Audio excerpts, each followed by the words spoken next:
I extend special recognition to our Vice President, Her Excellency Professor Nana Opoku Agyeman, and other distinguished women in leadership, and His Excellency John Dramani Mahama for honor done to women.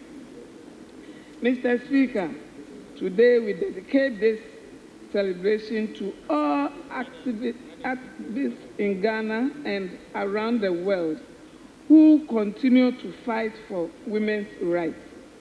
I echo to all women who wake up daily, working through the rain, dusty, and the scorching sun to sell in the market, farm, and engage in small businesses to support their families.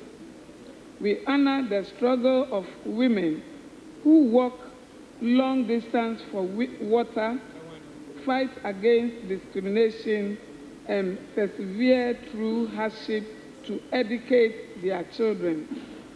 Mr. Speaker, you have risen beyond words and created a neighborhood environment for women by passing the Affirmative Action Bill.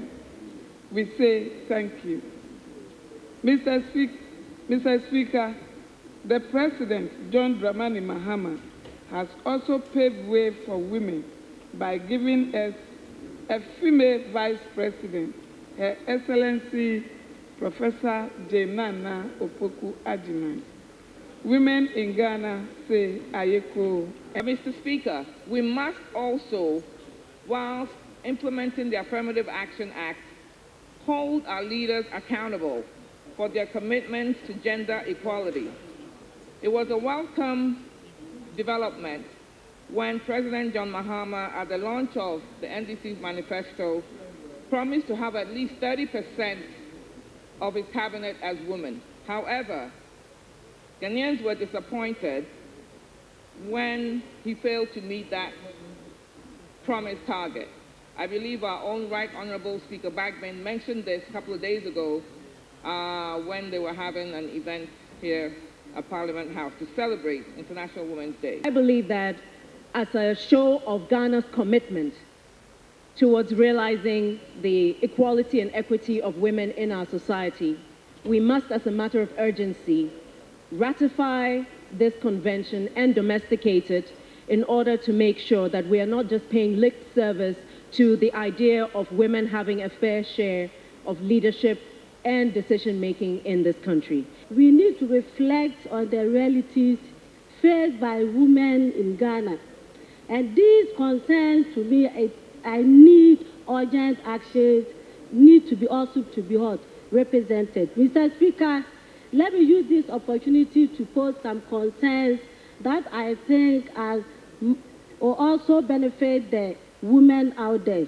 Mr. Speaker, what has become of the Affirmative Action Bill? Mr. Speaker, is the Ghanaian woman aware of the outcome of this Affirmative Action Bill? I'd say women were beautifully and wonderfully created. And so women are so special to this country. Mr. Speaker, so that we can point holes into the... Frederick Ivory once said, when you educate a man, you educate an individual. But when you educate a woman, you educate a whole nation. Mr. Speaker, as women, when we are given leadership role, you could see that women perform wonderfully well as compared to our able men. I would also plead upon this August House that we are able to accelerate action so that we can be part of the International Parliamentary Union by 2028, so that we will not be observers.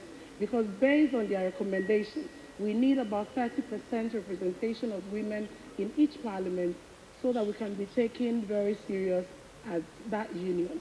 So, Mr. Speaker, with these few words, I want to congratulate all women in this country and globally for the great strides we have made